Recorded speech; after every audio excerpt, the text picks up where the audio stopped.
Welcome back to the channel, guys. We are going to be changing the passenger side motor mount because the polyurethane insert inside is loose. It's all kind of like torn. Once I get the motor mount out, it'll make more sense, but I have a new motor mount to go in its place. Thank you, Goodwin Racing, for replacing that for me, as well as testing out this heat shield from AWR Racing. The reason this motor mount that I'm replacing it is because of the polyurethane inside basically melted. So for some reason, I'm the guinea pig for a lot of these problems. I don't know why, or at least I'm the most vocal person about it, but the motor mount on the passenger side is kind of melted. It'll make more sense once I take it out.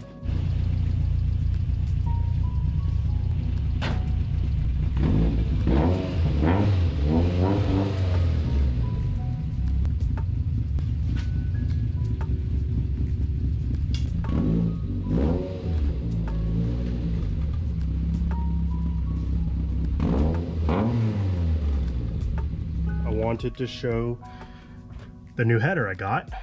This is a same brand of the header I had before, PPE. It is a long tube still, but instead of a 1.62 inch primary, I have a 1.75 inch primary, so 1.75 inch. This is going to be on par, closer to the Goodwin Racing Max power header, but I liked the long tube header system better, so I stuck with a long tube instead of going to the short tube header. All right, so starting off, I have taken out the 3/4 inch nut holding the drop bracket to the motor mount. Next, I'll take off the 17 bolt and nut combo, and then this 3/4 inch. Currently have the jack lifting up the motor too, so as you can see, there's a gap on the stud to the drop bracket. Hopefully once I raise the motor up a little bit more after I get those extra bolts loose, the motor mount will slide right out.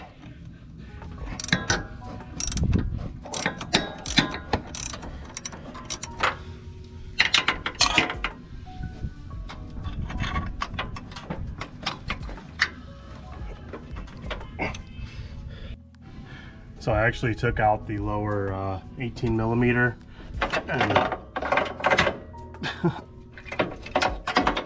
whole mount came out, and you're left with a huge gap because no motor mount. All right, with the motor mounts out, here's a new one, the Goodwin Racing replacement that I got sent. Here's the old one. And as you heard, the crush sleeve shouldn't just fall out like that. So as you can see, it's like this bushing's not really there doing anything, just kind of like a placeholder. So a lot of this is actually burnt too. These come out as 2 halves, so that's not a problem, but these bushings got extremely hot. The new motor mount, this fancy heat shield from AWR, as you can see, covers the bushing. This side doesn't really get much heat because it's closer to the front of the engine, but this side is basically right next to the header, and this should help a little bit with the heat. I'm just really hoping it fits in there with my my long tube header, as it's a bigger primary, so we'll definitely see once we get it inside of there. Here it is with the heat shield mounted.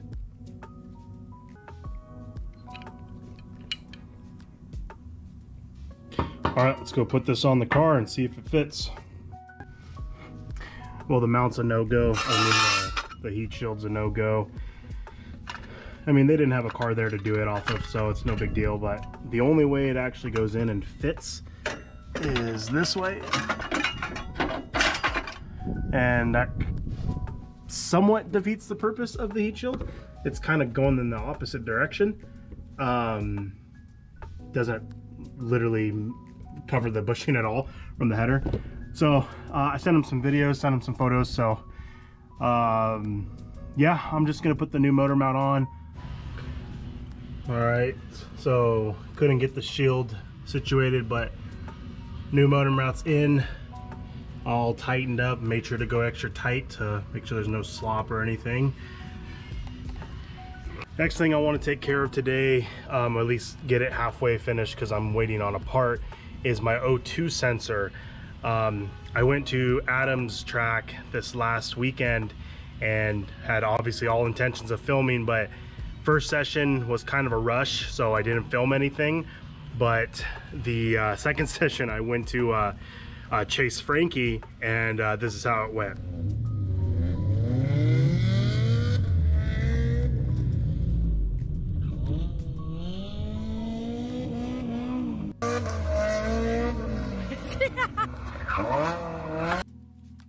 So the whole car completely shut off, had nothing. I thought it was my ground on the battery because I thought I remembered I didn't tighten it all the way, but it was fine. No crank, no nothing. So I figured maybe a fuse blew, and sure enough, I checked the engine fuse and it blew. So, and I got a code for the O2 sensor. I'm thinking the O2 sensor, after I put the header in, I kind of didn't route it very good.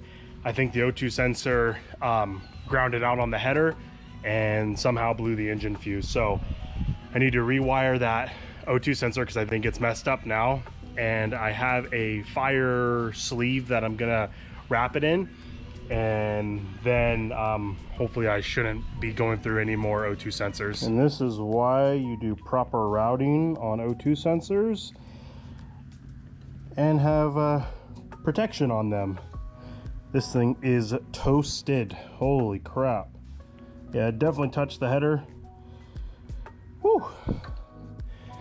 I have a second part of a sensor right here, the sensor part. So hopefully I could fix just kind of where you wire it so I don't have to buy a whole new O2 sensor. All right, I knew I had a good O2 sensor, but I forgot it actually had already the fire sleeve kind of protection that I actually ordered on eBay that's not here. That's why I was actually dreading doing this today, because I wasn't being able to finish, but that's all good. And I just changed the connector. This is from the new O2. This one, it's actually just completely backwards than what it needs to be. It's kind of weird, but I'll show you right now. The 2-prong side needs to be on the inside like this correct one is. So that's off. This is all soldered on. Little electrical tape where there, I had to cut some of the sleeve back, and hopefully this should be good and shouldn't ground out or anything. So let's put it back in the car. Motor mount in, O2 sensor in as well. Need a new battery. That battery's done for. Guess I maybe left the ignition key on or something, but it's an old battery, and obviously I don't drive it every day, so time for a new one. I've had about a 1.5 years use for a track car. It's not terrible, but I don't know what's good. So nothing else really going on for the car. I do have a new contact to get tuned. It was actually the same guy who tuned my last Miata, my 95 Miata, Toby over at AED. He now does EcuTech software, so that's awesome. I'm going to be getting my car on the dyno and seeing what this thing makes now with the new header. Hoping for 185, 190 wheel with the new header. Old header setup, I made 175 wheel horsepower and 170 torque. So yeah, I'm gonna change the oil and rotate the tires on the truck, and then I'm done. It's a little hot. So but that's about it, guys. If you guys liked the video, leave a like, leave a comment, and I will see you guys in the next one. Peace out.